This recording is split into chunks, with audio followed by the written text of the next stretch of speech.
So you want to buy a house? There's a lot of questions and answers that we go through. I go a little deeper than the other people.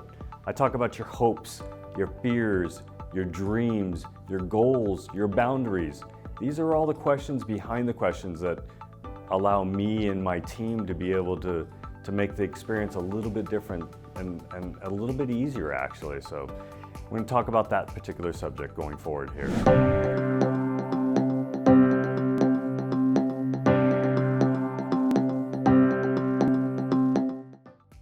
Buying a house is not like going to Amazon and clicking a button for the sudden urge of I need to have that baseball bat or I got to have that purse. There's a lot more involved, and if you want to have a great experience, you need to have a guide through that to ask the question behind the question. Are you tired of living at your parents' house? Are you tired of hearing what you hope is your neighbor's TV? Maybe you've already been in your first house and now you have more children or fur babies that they need room to grow and live and run around without driving you crazy. Or maybe it's your chapter is that all the children have gone, they're in their own houses now and now it's time to downsize. This is the process in buying a house. You first had an inkling, you had an idea, and you want to go jump and go scratch that itch as soon as possible, but you need to slow it down just a little bit. And it's always good to be spontaneous. Life is about being spontaneous. Having a full life is about being spontaneous.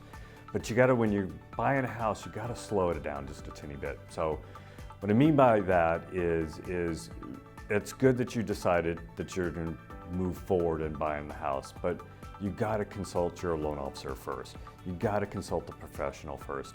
You can go in and have a root canal experience, or you can have a day at the spa and you're like, my gosh, that was a wonderful experience. So it's up to you to decide, but if you don't make those right decisions in the beginning, then it's just gonna be horrible.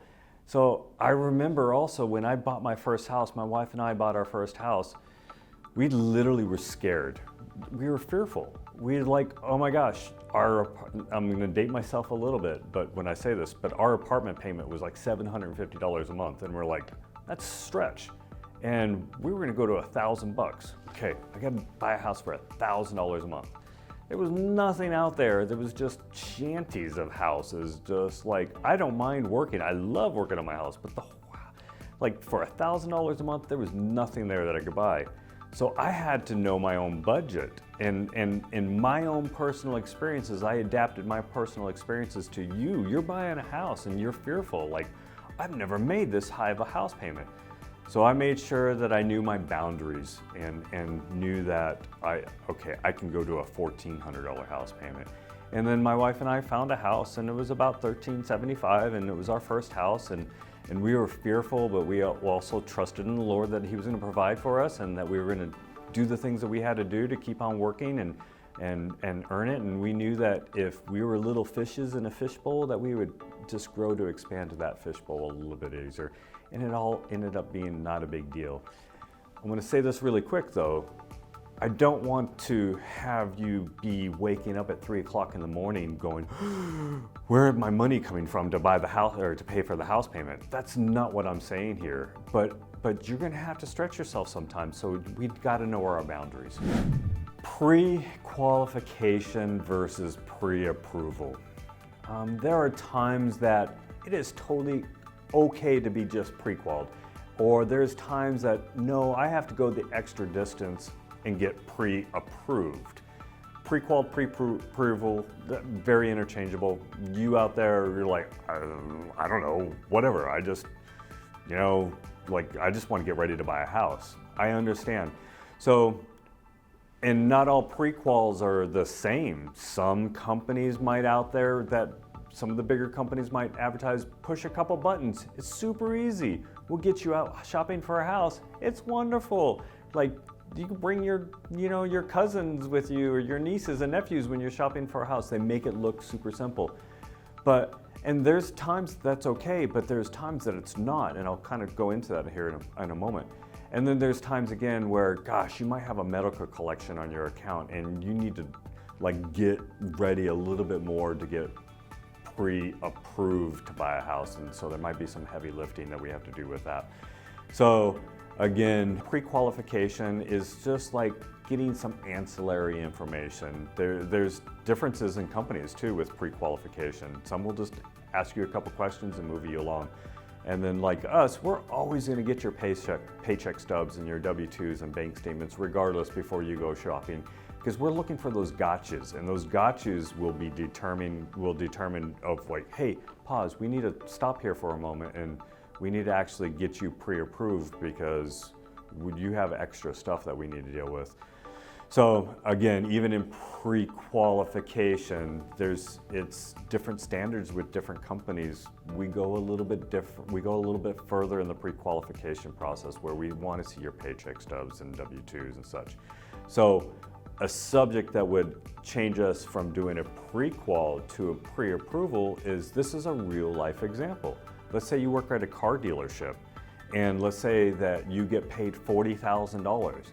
Well, if you just said that you work at XYZ company and you put in that you made $40,000 in income, and then you were sent on your merry way to buy a house, but then later on, after you already signed the contract and already wrote a check out for the deposit, and maybe has already spent the money for a home inspection, real life stories, people here, is that, wait a second, you only make $10,000 base salary and you make $30,000 in extra income, bonuses, commissions, whatever, spiffs, and then wait a second, you've only been in your job for a year and a half?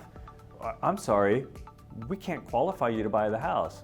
Oh, I'm sorry, you just got finished spending $2,000 of your money that came out of your savings account that took you 1 year to save, and then because I didn't do my job, you lost that money.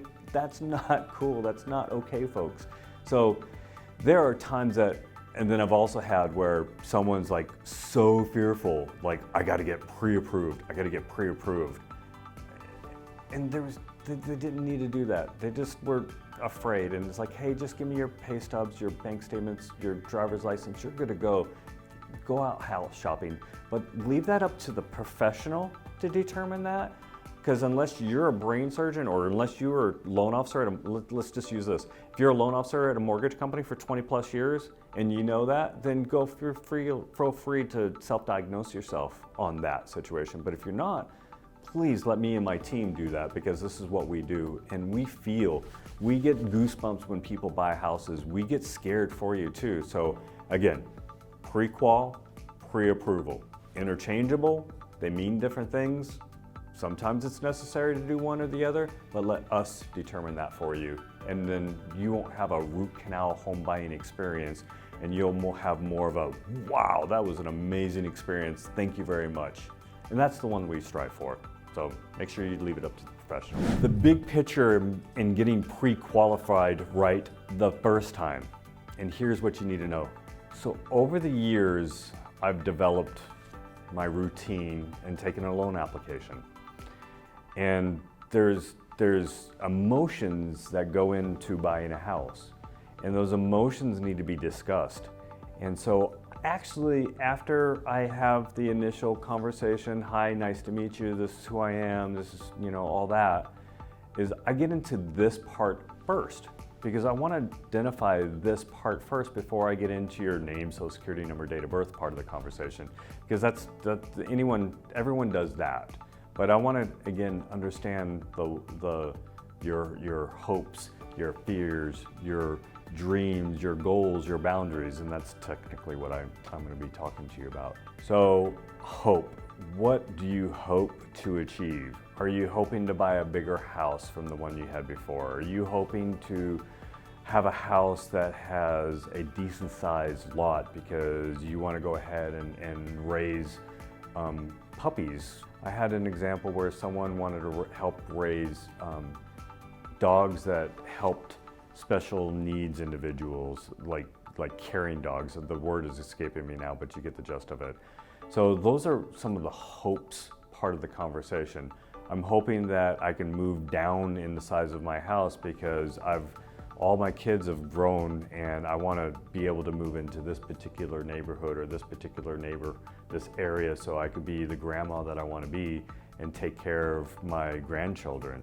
Those are hopes, and I need to know that, because if you tell me why and I tell you why, then we're mutually on the same page. Fears.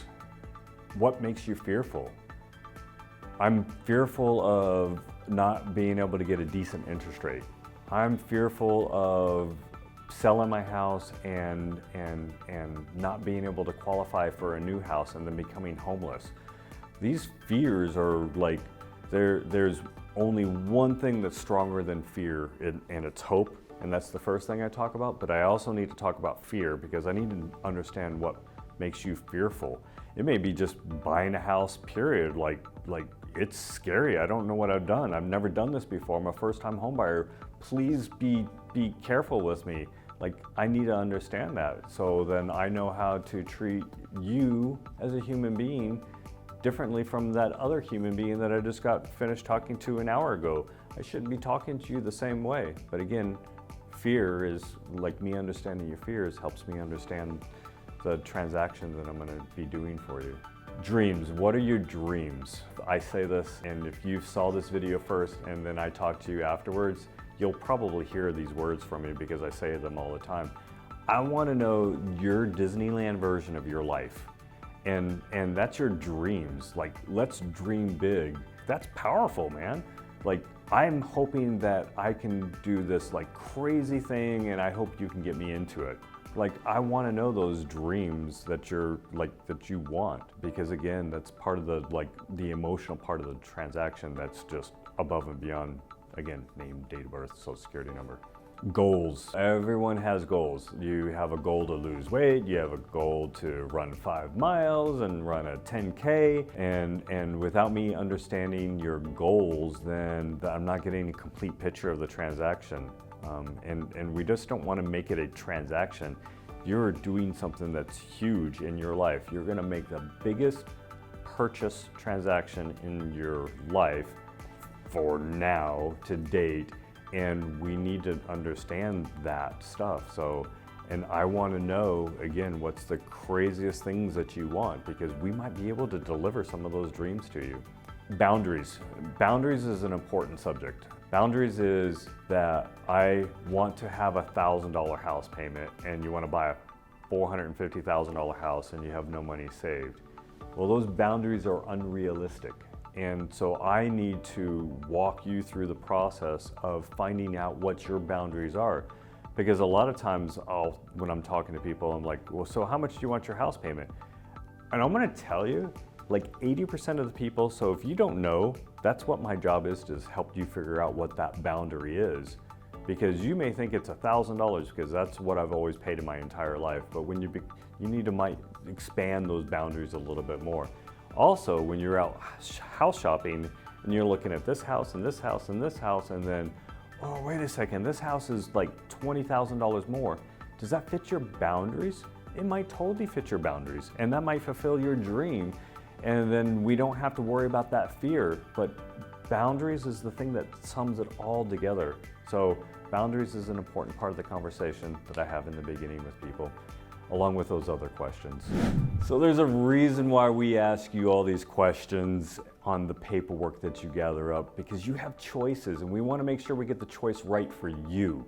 There's a purpose for me going deeper into the conversation of your hopes, your fears, your dreams, your goals, your boundaries. And there's a reason why I asked that in the beginning of the conversation, because that actually helps me on the technical part of the loan application. I'm asking you these questions to receive information, to build the roadmap, to deliver you the house and the loan that fits you in your situation, not your neighbors, not your dad, not your mom, your situation best for you. Because you want me to give you the best loan possible for you. So again, I go back, and it sounds silly, but that's the reasons why I ask all these questions. And I'm a human being and you're a human being, and we want to make sure that we have this relationship together, because I'm applying for a job to be your loan officer. but it goes deeper than that, than just pushing some buttons on a phone and then here's your 30-year mortgage and like all that's great. So an example on that would be, for instance, in your hopes part, that I want to buy my second house. And so then I would subsequently ask you, well, how long do you think you're going to be in this loan, in this house? And your answer will help me determine if I'm going to charge you more points or less points in that, because in charging points, you will buy down your interest rate. It's prepaid interest, and that prepaid interest up front gives you a cheaper house payment, and there's going to be a return on your investment number. Let's say it's 24 months. So if you're planning on being in your house for 2-3 years, I'm not going to charge you a bunch of fees because your return on your investment is not going to be captured on that. But if you said you're going to be in your house for 7 years, well, then I might charge you a half a discount point or 1 point in the best plan for you. And then I'm going to stop for a second and say, I'll present the information to you, and then I'll help empower you with the knowledge of this is what this does. 1 + 2 = 3 for you, or X and X carry Y is Z for you on that. So I want to make sure I say this way too, because your mom might have told you that don't pay points, points are evil, but mom isn't the loan officer professional.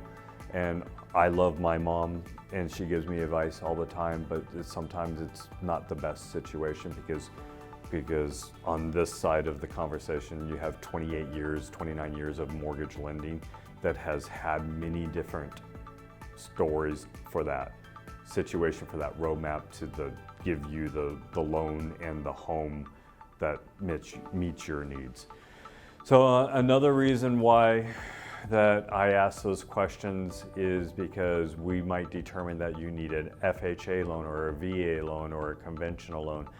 And you might be a veteran, but my answer, because of your circumstances and your goals, is not to give you that VA loan. And this is coming from a Marine that says the VA loan is the best loan out there for veterans, especially for veterans, because only veterans can have it. But your situation might be that you're buying and selling a house separately. So you're going to buy your house first, and then you're going to sell your house later, and then you're going to take that money and then reinvest it onto your house. And in that particular situation, a VA loan will cost you thousands of dollars of a mistake that you need to recover later on from that, and a conventional loan will be better for you. And so again, going back to, this is the reason why I ask all these questions and why does it matter? Because they're all purposeful. I'm not just trying to waste your time. And then one last example on this, like let's say you were wanting to buy, you heard that I needed to put 20% down and that I should do nothing other, because mortgage insurance is evil and it's just lining the banks with money on that. But how does that relate to you? And I'm exaggerating, I'm over dramatizing, but how does that relate to you? Well, let's say you want to buy a house that's a fixer-upper. You love this house, you love the area, you love the location, and this was your plan going forward, but the house needs new carpet and paint because the carpet's nasty or something to that effect. Well, then let's put you in a loan with 15% down, and then give you a strategy to pull some money off to the side or hold some money off to the side to be able to replace that carpet before you move in, we can choreograph to getting that flooring done. But you wouldn't have been able to do that, and you would have had to move into the house, move the furniture, get the flooring done, go put a charge on a Home Depot card or a Lowe's card or finance more money right after you just got finished extending yourself a little bit more by buying that house, and now you have a little bit higher house payment. Let's put you into a plan where you can accommodate that and not have to get more into debt or just pay a little bit of mortgage insurance. And then this last part on that, then I want you to call me 2 years from now, and I want to coach you through the process of removing mortgage insurance and not having to refinance and pay more fees to that, because you hired me to be your loan officer, and I want to be that loan officer for not just the here and now on the transaction, but 2 years from now, 10 years from now, 20 years from now. I've been blessed in having that example, and have done this several times for people to where even if your loan is sold to another company and you're not making the payments to the mortgage company I work for. I'm still your loan officer. I still want to provide you information and guidance and you want to call it counseling you through the situation to, hey, this is what you should do and this is how you should do it because it's going to save you the most money. So that's what I'm trying to do by asking all these questions, is I'm trying to go deeper into getting the information from you, to building the map to achieving your goals and your dreams. So I know it sounds quirky, but that's who I am and that's what I provide, and it's important to us. And it should be important to you also. All right, here's my final thoughts on this video. Do you get pre-approved? Do you get pre-qualified? We'll determine that by asking all these questions. And then also, again, most importantly, what are your hopes? What are your fears? What's your dreams? What's your goals? What's your boundaries? All that information is really important for me, the person you're hiring, to give you the best loan possible. So homeowner, home buyer, real estate agent, I take the time to ask these questions because you're a human being and I'm a human being, and you have your family and I have my family, and I want to just be a great source of information for you, to be that professional for you and give you the best loan possible, because at the end of the day, isn't that what it's about? So, Michael Chalker, I hope that you hire me. Thank you for watching my video.